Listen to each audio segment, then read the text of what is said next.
Hello, it's Cisvolk. Time to enjoy card making with me. Here I have two beautiful background stamps from AlinaCraft's store. One with delicate little flowers and one with some larger flowers. I have here two packs of patterned paper of 6 by 6 inch size. This one looks a bit like marble with nice matte colors, and the other one looks like alcohol paper with nice bright colors. I'm going to show you how I use the stamps and papers in combination with Alina's embossing powder to make quick and easy cards, and I will give you some tips and tricks along the way. If you are interested in buying these products, check out the description below this video of my own account Cisvolk. I have a coupon code for you that gives you a 10% discount on both the flower background stamps. The code is valid until October 31st and also still valid for the flower card dies. In the right top corner I will link you to that video. Here you see all of the cards that I will teach you today. I made more cards with the same stamps using another technique. Keep an eye on that one, they are spectacular. So if you want to help me out and see more videos from me on Alina's channel, please also visit my channel Cisvolk and subscribe. When you see such a stamp with a big and busy pattern, you would almost get tired of the idea of coloring it. Coloring a few times is fun, of course, but when you want to make several cards, it can be too much. The quality of these silicone stamps is really very good.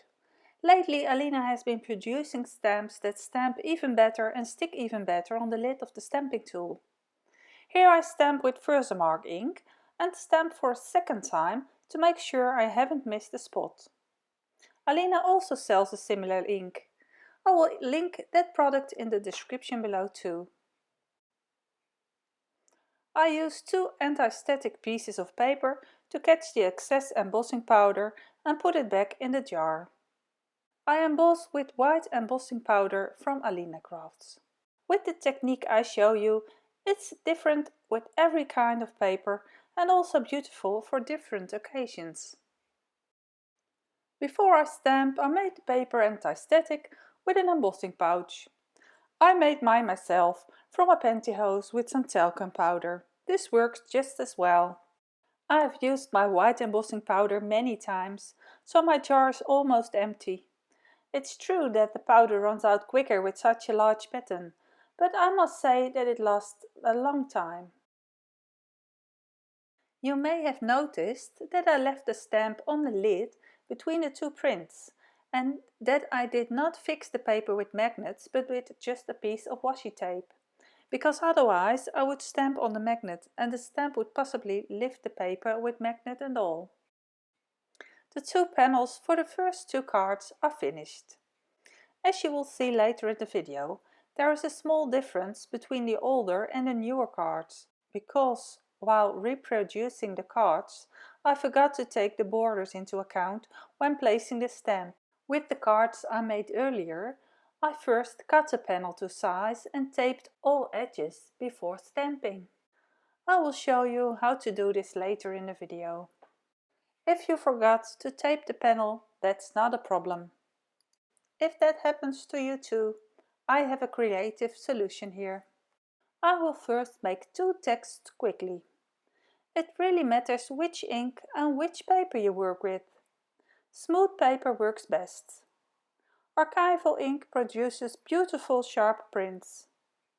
Memento ink in combination with transparent embossing also produces a beautiful result. I cut and fold a card at 13.5 centimeters. You see me decide where to cut the panel, so the piece is still great to use. I choose to cut the paper on two sides and stick it in a corner. You will see in a moment what I mean. I mark the spot where I want to cut the paper. The first card I make is 13.5 centimeters square. The panel I am cutting is 13 centimeters square, but you can see that I cut off an extra half centimeter to have a larger white border on the card. For the second card I make Having a border is not important. Always keep the pieces you cut off. You can use them on a new card, but I use them to make a matching envelope. With this glue technique you have the best and easy way to glue your panel on a card.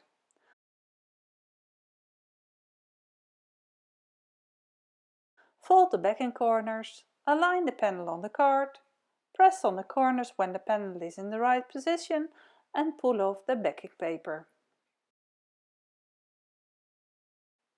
Also, for gluing the sentiment I use the same technique. I don't trust my eyes, so I use my T-ruler to stick straight, just to be sure.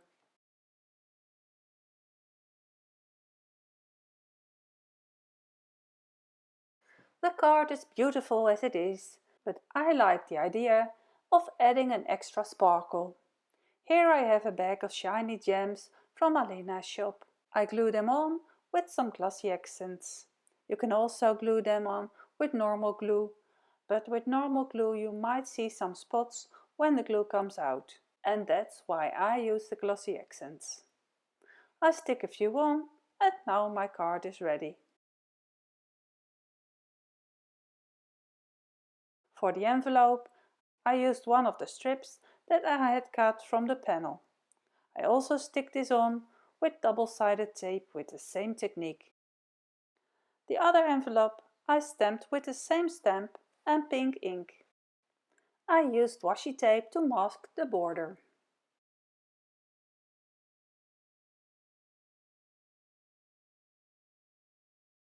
I love it when I make little mistakes. As a result, I make more creative cards. This card is similar to the previous one, but with just a little difference. In fact, I like it even more. Now let me show you how I make the next card. I cut off all the edges with the guillotine trimmer and then I cut the flowers with scissors. I do this carefully because I use the remaining part for the envelope. If you don't want to decorate the envelope, you can use it for a second card. If you cut very slowly and turn the paper while cutting, you will have the best control and achieve the best result. Also use very small and sharp scissors. I cut in the middle of the white edge, so that you can still see white on both sides, although I do cut a bit away from the middle. Always leave a white border on the side you are using. When you cut, hold the scissors under your paper like I do. That way only the tip comes out above the paper and you can see much better where to cut. And not unimportantly, you don't wrinkle the paper. Please note that this video is played in accelerated mode, approximately 4 times faster. My advice to you is to cut slow. I cut the border for the C6 envelope at 10.5 cm. Of course you can stick it on the card just like that, but I like an extra dimension and some extra color. So I will show you how I ink blend and then glue the embossed panel on the card with foam tape. I mask the edge with washi tape because I want the white edge to continue and not be accidentally colored in. I color with a contrasting color that is present in the paper anyway. In this case I use purple. I like to ink blend with water-based ink on extra smooth paper. I slide the panel back so that I can see where I want the ink to be. Do not press too hard when blending and make a rotating movement. I myself use a makeup brush. Alina sells the same brushes in different colors, which is very handy. I have already ordered them.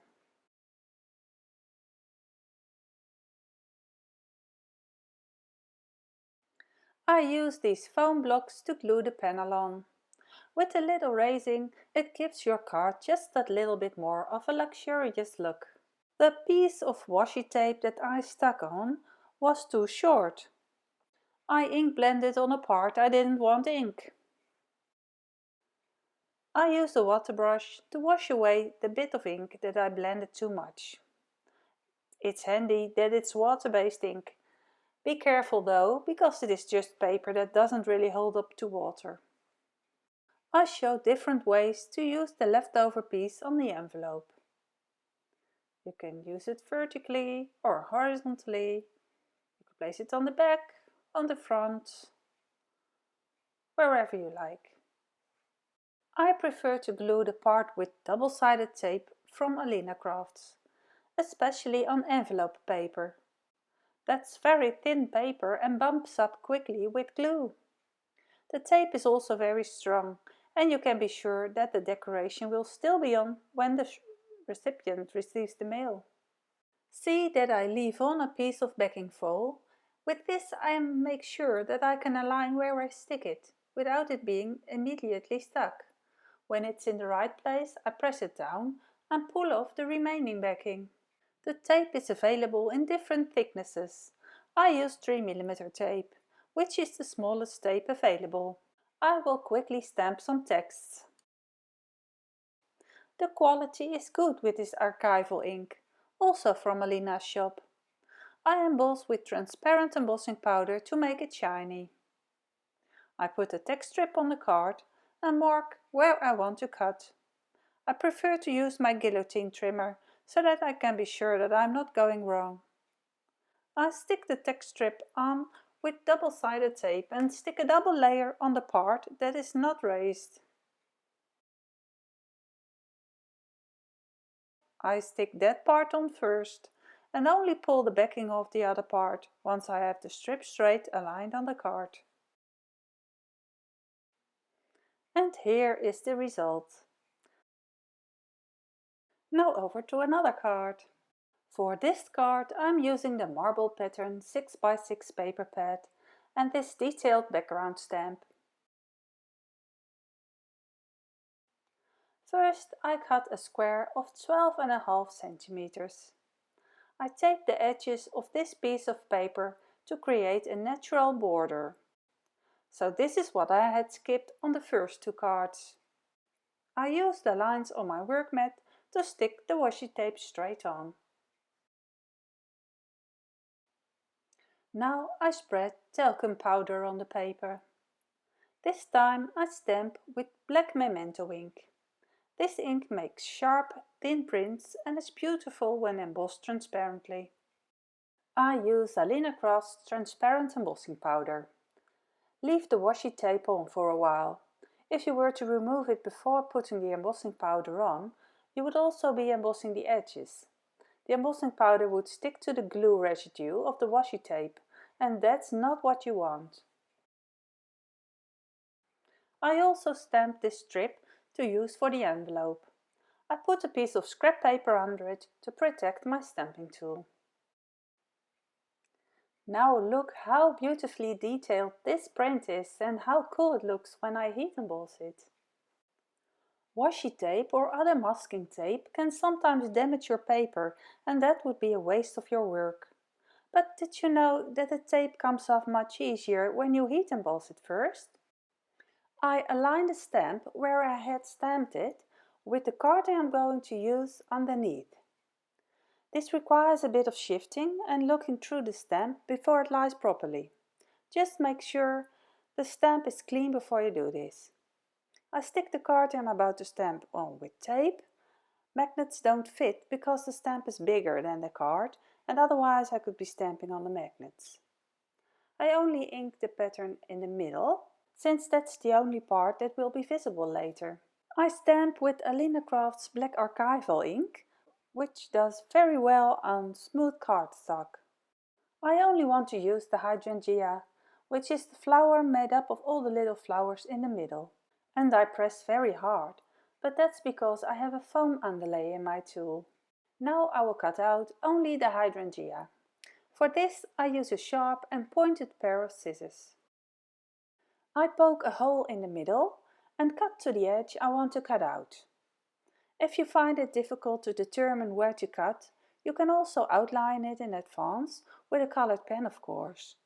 Make sure you draw this on the inside because you shouldn't see that line again afterwards. Obviously this video is speeding up, but try to cut as slowly as possible and stay on the outside of the embossed lines, keeping the black lines visible. Keep the scissors straight and turn the paper. Also keep the scissors at the bottom of the paper.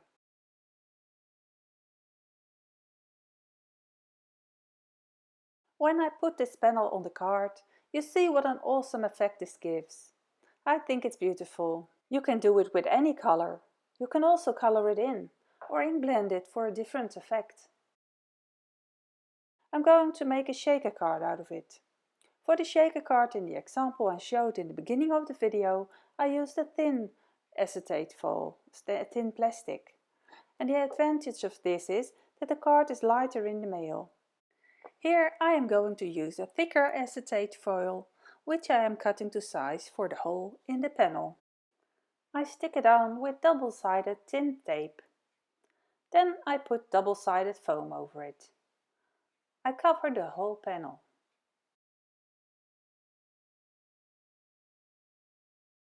I coat the window part with a little talcum powder to make it anti-static and also to make sure the sequins don't stick to the edges of the foam. Now I sprinkle some sequins on the card. There are way too many of them. You don't need many. In the other card I had mixed them with other sequins from Alina's shop. I had forgotten to do that with this one. These have tiny hearts and stars. They are very static. Mixing them with bigger sequins make them shake better. I have removed the backing of the foam tape and placed it in the middle of the card. To give the image some more depth, I put white lines with a white gel pen. The white lines give a highlight effect which makes it extra beautiful. Just put some lines at the edges of the leaves. It doesn't have to be everywhere and it doesn't have to be perfect. Keep in mind that the ink from the pen needs some time to dry, so make sure you don't wipe your hand over it while drawing. The text strip is stamped on the same paper as the card base. I let it hover above the card to find the right place to stick it. And I cut this strip in a different way to that of the green card. I stick it on with foam tape, and so this card is also finished. I also colored the edge for the envelope with white gel pen. I cut the strip slightly narrower and shorter and stuck it on using double-sided tape as well.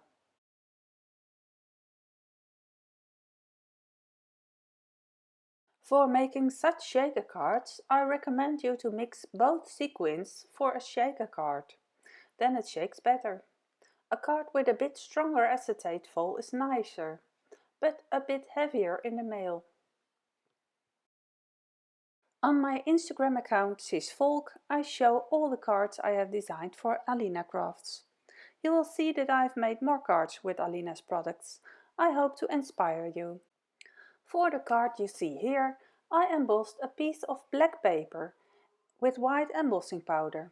And over that I placed a smaller panel with a die-cut circle in it. I glued it with foam tape for the raised effect. With the same circle I die-cut a hole in a large piece of scrap paper, which I laid over the envelope before stamping the envelope with the stamp. Here you will see again the cards that I've made in the last few days. There will be another video soon on my channel using the same stamps, where I use them in combination with explosion powder. Also a very cool technique to try. Don't forget to use the coupon code I got from Alina's shop. That's on my own channel Cisvolk, in the description below the video. Everyone who buys these background flower stamps and also the flower card via the link in my own channel Cisvolk will get 10% off. The code is valid until October the 31st of 2021. On my channel Cisvolk I also have a video with tips on how to organize your dies and stamps in self-made folders. If you watch this video through AlinaCraft's channel, please visit and subscribe to my own channel as well. It helps me to be able to make more videos for Alina. I hope I inspired you to make a similar card too. And I hope I have given you lots of tips and tricks for your own card making. The products I used to make this card are described in the description below. When you use my links, I get a small commission for them that costs you nothing extra. Please feel free to ask me any questions you have. I like sharing tips and tricks, and I like to see you in the next video. So be sure to click on the subscribe button and the bell button below. See you next time. Bye bye.